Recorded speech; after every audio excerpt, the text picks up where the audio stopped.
Boker Tov ou Mevorach. On va parler un petit peu de la vente du Hametz. Le Hametz, généralement, qui est interdit pendant Pessah, c'est celui qui nous appartient. Mais si nous avons à la maison du Hametz d'un Goy, il n'est pas interdit. On l'apprend du Pasuk, Lo yira'e lecha Hametz, mais Lo yira'e lecha seor. Hametz shelcha, Lo yira'e. Ce qui est interdit, c'est ton Hametz. Mais si le Hametz ne t'appartient pas, c'est-à-dire qu'il n'appartient pas à un juif, alors il n'y a aucune interdiction de l'avoir à la maison.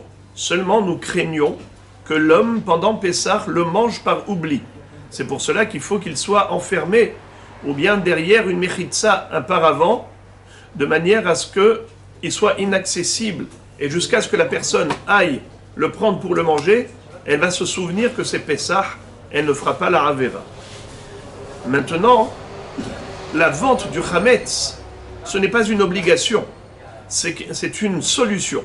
C'est-à-dire que la personne qui a du Hametz et qui voudrait le garder chez soi, par exemple, ce sont des bouteilles de whisky qui coûtent cher, des quantités, par exemple, pour des vendeurs, des gens qui ont des magasins, des usines de Hametz. Évidemment que brûler tout cela, c'est quelque chose qui est onéreux. Alors la solution qu'ont trouvé les poskim, c'est de vendre le Hametz au Goy, de manière à ce que le propriétaire de ce Hametz ne soit pas un juif. Et après Pessah, ils vont lui proposer au Goy de bien vouloir leur vendre, s'il veut bien. Il n'est pas obligé. Et s'il veut bien. Alors qu'est-ce qui va se passer? Le Rav de la ville ou de la communauté va s'occuper de vendre le Hametz de tous les fidèles qui l'ont délégué pour cette transaction commerciale. Le Rav, il est juste le Shaliach. Il est mandaté par la communauté pour être lui l'intermédiaire entre le vendeur, c'est-à-dire les juifs propriétaires du Hametz, et l'acheteur, c'est-à-dire le Goy qui va acquérir tout ce Hametz. Comment il va l'acquérir? Eh bien, évidemment, au prix réel. On évalue, on estime à peu près tout le Hametz de Natania à 20 millions de shekels, par exemple. Les usines, les magasins, tout le Hametz. Alors il va lui dire, voilà monsieur, voulez-vous acheter tout ce Hametz? Il va dire oui. Est-ce que vous avez les 20 millions? Non. Alors, versez un acompte. Il va verser 2 shekels. Enfin, aujourd'hui, on lui donne de quoi verser quelques centaines de shkalim pour que ce soit sérieux comme acompte qui verse. Il y en a, j'ai entendu qu'il y en a 20 000 shekels. Carrément, il donne au Goy 20 000 shekels pour qu'ensuite le Goy verse cet acompte, que ce soit un acompte sérieux. Et c'est comme ça que tout le reste est un crédit. Comme quand vous achetez une voiture. La voiture, elle est à vous le jour de l'achat. Simplement, vous payez à crédit. Vous avez déjà versé des arts, un acompte. La même chose. Mais il n'y a pas que le kinyan kesef. On essaye de faire avec le Goy tous les kinyanim possibles et imaginables. Bien sûr, pas le kinyan meshicha et agbaha, qui consiste à prendre le Hametz lui-même. Lui, il ne va pas le prendre. Le Hametz, il est déposé dans les maisons juives. Alors, on va faire toutes sortes de kinyanim. Kinyan shtar, kinyan hatzer, kinyan soudar, kinyan situmta, odeta.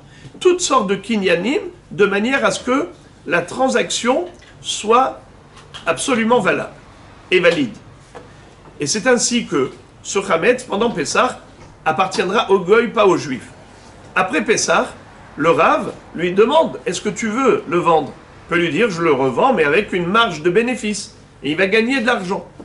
Et c'est comme ça que le Rav va lui racheter après Pessah le Hametz. Et après ce rachat, les gens peuvent se servir, en effet, de tout ce Hametz, puisqu'il a été racheté. Mais vous ne pouvez pas acheter, les amis, du Hametz dans un magasin de personnes laïques qui n'ont pas vendu le Hametz avant Pessah par le biais du Rav. Ils n'ont pas vendu le Hametz à un Goy. Ils ont gardé le Hametz chez eux. Lorsque le Hametz était pendant Pessah chez un propriétaire juif, ce Hametz, il est interdit même après Pessah, au profit. On ne pourra pas aller acheter dans un tel magasin si on n'a pas la preuve que cet homme a vendu à un Goy. Parce que quelqu'un qui bafoue les lois de la Torah, et il dit, moi je n'en ai rien à faire de votre histoire du Chametz, il vend pendant tout Pessah, et il n'a pas vendu au Goy, eh bien, ce Chametz-là, on ne pourra pas en profiter après Pessah. C'est pour cela que généralement la Rabbanout, ici en Israël, va délivrer une terouda à tous les magasins qui ont vendu. Ils disent, voilà, ce Chametz, ici, vous pouvez l'acheter, il a été vendu par la Rabbanout à un Goy, donc c'est pas du Chametz chez Avar à la Pessah. Sinon, il faudra attendre que le stock de Chametz qui était là pendant Pessah s'écoule jusqu'à renouvellement du stock d'un Chametz qui a été pétri après Pessah. Voilà donc les amis. Maintenant, il faut savoir qu'il y a des gens qui préfèrent être mahmir et s'abstenir de vendre du vrai Chametz au Goy, même par le biais de la Rabbanout. Alors, c'est vrai que pour leur demi-kilo de spaghettis, pour quelques paquets de bisli ou de gaufrettes, ils préfèrent faire bi'ur Chametz et éliminer tout ce Chametz. Alors, en effet, c'est très bien, mais malgré tout, même s'ils n'ont pas de vrai Chametz à vendre, qu'est-ce qu'on a à perdre? De vendre, malgré tout, au Goy en disant, si j'ai du Chametz à la maison, tout le Chametz, toute substance qui pourrait contenir du Chametz, un produit quelconque qui pourrait contenir du Chametz à mon insu, et il s'avère qu'il y a dedans du Chametz à mon insu, eh bien je le vends au Goy, on n'a rien à perdre. De ce fait, il est bon de souscrire à la Mechirat Chametz, même si on n'est pas sûr d'avoir du Chametz chez soi à la maison, à titre de précaution. C'est vrai que de toutes les façons, on fait le bitul Chametz. On annule et on abandonne tout Chametz qui pourrait se trouver à notre insu, comme on le dit dans le bitul Chametz. Mais si on peut faire ça, plus ça, qu'est-ce qu'on a à perdre? De manière à se déposséder totalement de tout Chametz. Parlons des voyageurs, des gens qui partent en voyage et qui ne seront pas là pendant Pessah. Ceux-là peuvent fermer leur maison et la vendre entièrement au Goy, la louer, pardon. En Israël, on loue l'appartement au Goy avec tout le Chametz qui est contenu dans la maison, pas les kelim, pas les ustensiles, pour ne pas avoir besoin de les passer au mikvé après Pessah, lorsqu'on va racheter les kelim du Goy. Donc on ne vend pas les kelim, que le Chametz qui est dans la maison ou dans les kelim. Ces personnes-là peuvent louer l'appartement, le fermer sans faire aucune bédikat Chametz. Ils feront la bédikat Chametz là où ils arriveront la veille de Pessah, la nuit qui précède. Comme cette année-là, ça va être jeudi soir. S'ils vont se retrouver dans un endroit qu'ils ont loué ailleurs, à Eilat ou autre, comme j'entends pas mal de gens qui vont à Eilat cette année, eh bien ils feront l'abdikat Chametz là-bas, avec bracha, là où ils seront, pour passer Pessah. Mais ici, ils peuvent faire deux choses. Soit, comme j'ai dit, ils ferment l'appartement et ils vendent tout le Chametz qui est dans l'appartement au Goy. Voilà, ça c'est une hypothèse. Soit, ils font la bédikat Chametz avant de partir, mais une bédikat Chametz sans bracha.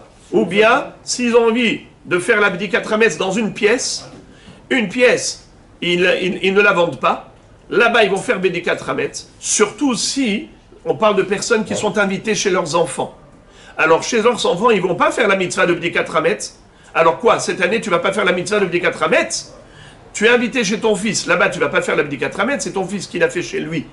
Alors, tu vas faire la bédikat Chametz chez toi. Tu n'as pas envie de faire tout l'appartement parce qu'il est grand, alors au moins une pièce de l'appartement, tu ne la vends pas au Goy, et là-bas tu feras la bédikat Chametz. Alors les amis, je vais conclure le propos. Bien sûr, si vous avez des questions, avec plaisir, à l'occasion, Be'ezrat Hashem, je voudrais juste vous dire que voilà, vous avez sur le bureau des procurations, des formulaires à remplir pour la Mechirat Chametz, que je vais retransmettre, Be'ezrat Hashem, au Rav de la ville, pour qu'il soit votre délégué pour cette vente. Ici, c'est un pouvoir de vente auquel vous souscrivez. Il y en a qui sont en hébreu, pour les hébraïsants, et il y en a qui ont été traduites en français, donc vous pouvez également vous en servir. Vous les remplissez, vous les déposez ici dans mon tiroir, maximum jusqu'à vendredi matin, parce qu'il faut que j'aille les remettre, Be'ezrat Hashem. Et de cette manière, comme ça, Akol Yavo Al Mekomo Beshalom.